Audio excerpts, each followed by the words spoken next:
गरीब की बारिश। शहर की कच्ची बस्ती में एक गरीब मजदूर कालू रहा करता था।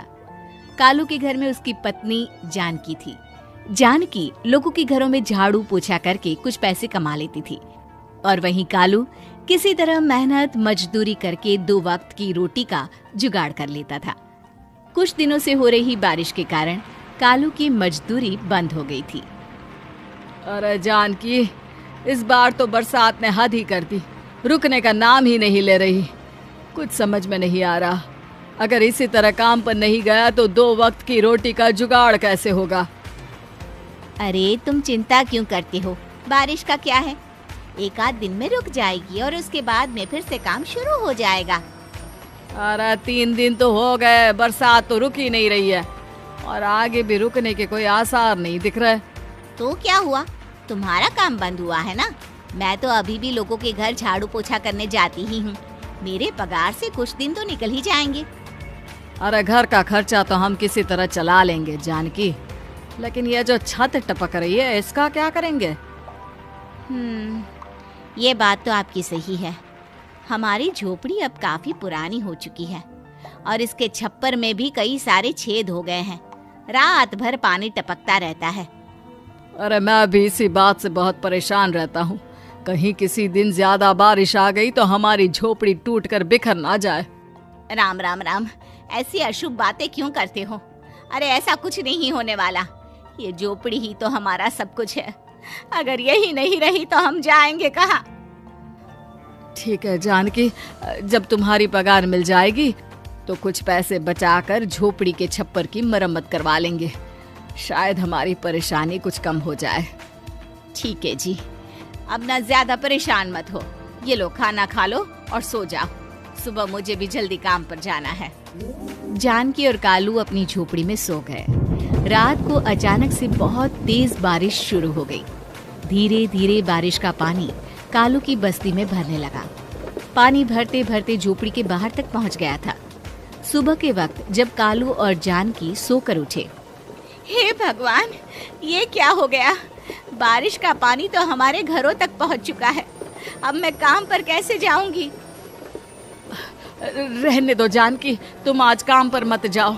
ऐसे पानी से निकल कर जाओगी और बीमार पड़ गई तो लेने के देने पड़ जाएंगे।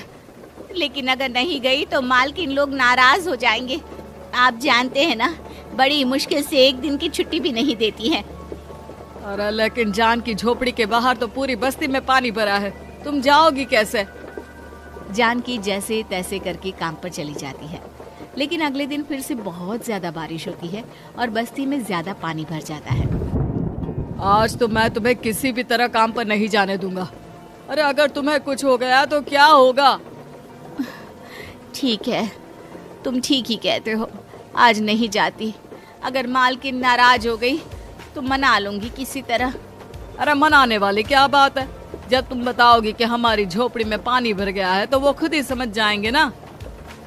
अगले 2 दिन तक तेज बारिश होने की वजह से जानकी, कालू और आसपास की बस्ती में रहने वाले सभी लोगों के घरों में पानी भर जाता है, जिसकी वजह से जानकी काम पर नहीं जा पाती। और 3 दिन के बाद जैसे ही जानकी काम पर पहुंचती है, कहाँ थी तुम? पिछले 3 दिनों से काम पर क्यों नहीं आई? मेम साहब, क्या बताऊं, इतनी ज्यादा बारिश हो रही थी, हमारी पूरी बस्ती में पानी भर गया है और उससे भी ज्यादा तो मेरी झोपड़ी के अंदर पानी भर गया। आप ही बताइए कैसे आती मैं? इसका मतलब ये हुआ कि बारिश होगी तो तुम काम पर नहीं आओगी? ना ना, मेरे कहने का ये मतलब नहीं था मेम साहब। तुम जानती भी हो 3 दिन से कितनी परेशानी हो रही है मुझे। सारा काम मुझे खुद करना पड़ा। माफ कर दीजिए मालकिन जी, पर मैं क्या करती, आने के लिए रास्ता ही नहीं था, सब जगह पानी भरा हुआ था। बहाने तो तुझे बहुत बनाने आते हैं। जानकी देख, अगर अगली बार ऐसा किया ना तो फिर काम से हमेशा के लिए छुट्टी। अरे ना ना मालकिन, ऐसा मत कीजिए। बारिश की वजह से मेरे पति की मजदूरी भी छूट गई है। बड़ी मुश्किल से घर में 2 वक्त खाने की रोटी का जुगाड़ हो पाता है। आप मुझे काम से निकाल देंगे तो हम क्या खाएंगे? अगर इतनी ही चिंता है तो फिर रोजाना काम पर आया करो। चलो अब जल्दी से जाकर घर का सारा काम करो। बारिश रुकने का नाम ही नहीं ले रही थी। पूरे शहर में बाढ़ जैसे हालात बन गए थे, लेकिन नौकरी जाने के डर से जानकी किसी तरह रोज काम पर जाती थी। एक दिन जब जानकी काम करके अपने घर लौट आई तो अचानक उसकी बस्ती में कुछ लोगों का शोर सुनाई दिया। अरे लगता है बाहर कुछ हुआ है, मैं जाकर देखता हूँ।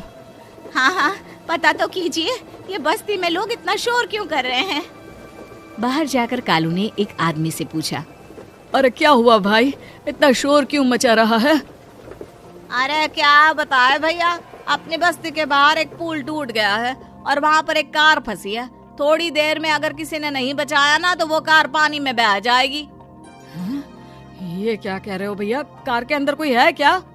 हाँ, कोई औरत बैठी है, अकेली है, बहुत रो रही है बेचारी, मदद के लिए बुला रही है। अरे तो हमें जाकर उनकी मदद करनी चाहिए ना। अरे लेकिन इसमें बहुत खतरा है, हमें अपने आप को बचाना चाहिए। पानी कभी भी हमारी बस्ती की तरफ आ सकता है। अरे तुम्हें नहीं चलना तो मत चलो, लेकिन मैं तो जाकर उस औरत की मदद जरूर करूंगा। कालू उस जगह पर पहुंचता है जहां वो औरत कार में फंसी हुई थी। वहां पर पानी का बहाव बहुत तेज था और सारा पानी कालू की बस्ती की तरफ ही आ रहा था। कालू ने एक बड़ी सी रस्सी को पेड़ से बांध दिया और दूसरे सिरे को कार की तरफ फेंक दिया और उस औरत को रस्सी के सहारे बाहर आने के लिए कहा। तभी वहां जानकी भी दौड़ती हुई आई। अरे ये तो मेरी मालकिन है, जिनके यहाँ मैं काम करने जाती हूँ। अरे मैडम जी, आप डरिएगा मत, आपको कुछ नहीं होगा। आपकी गाड़ी को भी मैंने रस्सी से बांध दिया है। थोड़ी देर में पानी का बहाव कम हो जाएगा, फिर हम आपकी कार को भी बाहर निकाल लेंगे। क्या तुम जानकी के पति हो? हाँ, जानकी मेरी ही पत्नी है, आपके यहाँ काम करती है ना। लेकिन मेम साहब, आप यहाँ पानी में कैसे फंस गई? अब क्या बताऊं, मैं अपनी सहेलियों के साथ पिकनिक पर गई थी, वहीं से लौट रही थी। अचानक पानी का बहाव तेज हो गया और मेरी गाड़ी फंस गई। अरे कोई बात नहीं मालकिन, अब ना आप बिल्कुल सुरक्षित हैं। मैं तो बहुत बुरी तरह डर गई थी, कब से मदद के लिए चिल्ला रही थी, लेकिन कोई मेरी मदद के लिए नहीं आया। भला हो तुम्हारा पति का जिसने मेरी जान बचा ली। लेकिन जानकी, मैंने तुम्हारे साथ बहुत गलत व्यवहार किया। इतने खराब मौसम और बाढ़ में भी तुम्हें काम पर आने के लिए कहा, नौकरी से निकालने की धमकी भी दी, और तुमने मेरी जान बचाई। मुझे माफ कर दो। अरे कोई बात नहीं मालकिन, आपकी जान बचाना तो हमारा धर्म था। देखो जानकी, तुम्हारी झोपड़ी में जो भी नुकसान हुआ है उसके लिए मैं तुम्हें पैसे दूंगी। आज तुम्हारे पति ने मेरी जान बचाई है और आज के बाद मैं तुम्हें कभी भी नौकरी से निकालने की धमकी नहीं दूंगी। आज मैं तुम्हारी परेशानी को अच्छी तरह समझ चुकी हूँ। हम जैसे पैसे वाले लोगों के लिए अपने घर में बैठकर बारिश का मजा लेना बहुत आसान है, लेकिन तुम गरीब लोगों के लिए बाढ़ और बारिश काफी परेशानी खड़ी कर देते हैं। ये बात मुझे आज अच्छी तरह समझ आ गई है। आपका बहुत बहुत धन्यवाद मालकिन।